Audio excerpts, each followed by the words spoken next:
It's a good thing you watched this show, because you're going to learn what you're going to do this year. I am so excited for this next guest. Summer wedding season, folks, it's here. And it is very important to know the etiquette that comes along with being a guest at a wedding, because there exists some etiquette. Our next guest, who has likely been a guest at a wedding, is sharing tips to help you avoid any faux pas and ensure you're a dream guest for the happy couple. Yeah. Joining us live this morning is Gabriella Rello Duffy, editorial director for Brides. Gabriella, it's fantastic to see you again. Good morning. Thank you guys for having me. Oh, we need you. The people need you. The people. The things I've seen. The things I've seen, weddings. I've heard, I've witnessed. We're going to go through the do's and the don'ts. Yep. And let's start with a common one. Asking to bring a +1. I got the invitation. It only says Marisol Castro. You want to come with me? Yeah. We shouldn't clear that with anybody, right? That is the biggest tip. What you said, looking at the invitation, whose name is on it, that is the person who is invited. So if you don't have a +1, I hate to say it, if there's no other name, no other text on it, you're the only person invited.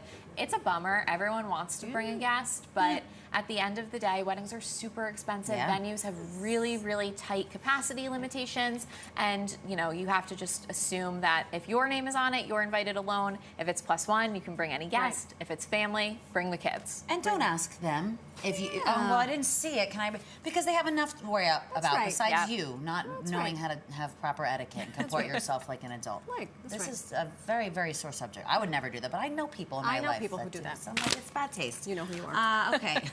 What are the do's and don'ts, though, when it comes to the dress code? I've heard, obviously, I want to say obviously, but don't wear white. I divulged at my wedding, 2 people who shall remain nameless wore white to my wedding. Did you I ask thought my them to? best friend was going to break out and take off her earrings and fight them. Okay. I did Please not help us here. Yeah. Don't wear white. Never wear white. I think that goes without saying. Don't wear anything that could read as white, so beiges, creams.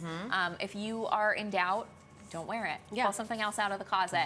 I always say err on the side of overdressing, so it's better to be a little more formal than to be underdressed. Very true. If there is no dress code on the invitation, take cues from the formality of the invitation. If it's super heavy cardstock, lots of gold and script, it's probably a little bit of a fancier wedding. There's going to be a place setting with 17 forks and knives. There's going to be 12 live glasses. doves They're coming gonna have out of it the all. centerpieces. That's right, that's right. What about the photographer and the photography? And, you know, everyone's got their phone and they want to take pictures. What is the etiquette there? I always say stay out of the way of the photographer. They are paid to be there. You don't want to be the person taking the picture in the ceremony or the person who's in the way as they're trying to get the first kiss shot. So if you see the photographer working, back up. You can take lots of other photos, but definitely, you know, stay out of their zone. Yeah. And to that point, being that annoying person with the phone, what about, okay, say you do get the shot. When it comes to posting about the couple on social media, do we do that? Do we not? Is there a wait period? What happens? So I always say, post yourself, post the scenery, post something happy to be here celebrating the newlyweds, but hold off on posting that first shot of the couple because they might not want the crooked photo you have, or, you know, we all think we look great in certain photos but don't like other ones, and they probably don't want a guest announced to the world. So I say wait for them. If the couple poses for a photo with you and, you know, they're happy to have you post it, that's fine, but if they've said unplugged wedding, like definitely don't post anything, and kind of read the room. I'd love to go to one of those. I like that. Read the room. Read the room. No, I like the idea of post the surroundings, or like, oh, we're here supporting, you know, our homegirl, whatever. Okay, tricky one. What is the etiquette on rescinding your RSVP? You said yes, but now suddenly something came up. So if you have a real reason, if you're sick, if you have a medical emergency or a family emergency, it's okay to not be there, but don't do it because you've been invited to another wedding or you have another event you want to go to. So bad. So, you know, you really want to be careful about making sure you can attend. If there's something that comes up that you really can't move because of, you know, extenuating circumstances, it's okay not to go. Do not text the couple on the morning of the wedding.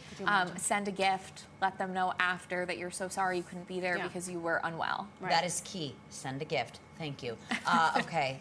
I'm thinking about at least 6 guests who broke all of these rules when I got married. The horror stories that I'm sure we all could share off camera. But giving a gift for a destination wedding.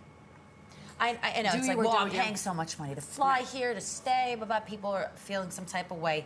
What are the guidelines here? Yeah, so you always need to give a gift in some Period, format. full stop. Yes. You know, what you give is totally Your personal to presence you. is not a present. Yeah, well, some people will say that, and if they say that, I think it's still nice to do a little something. Yeah. Maybe send a gift card to a spa or where they're going on their honeymoon.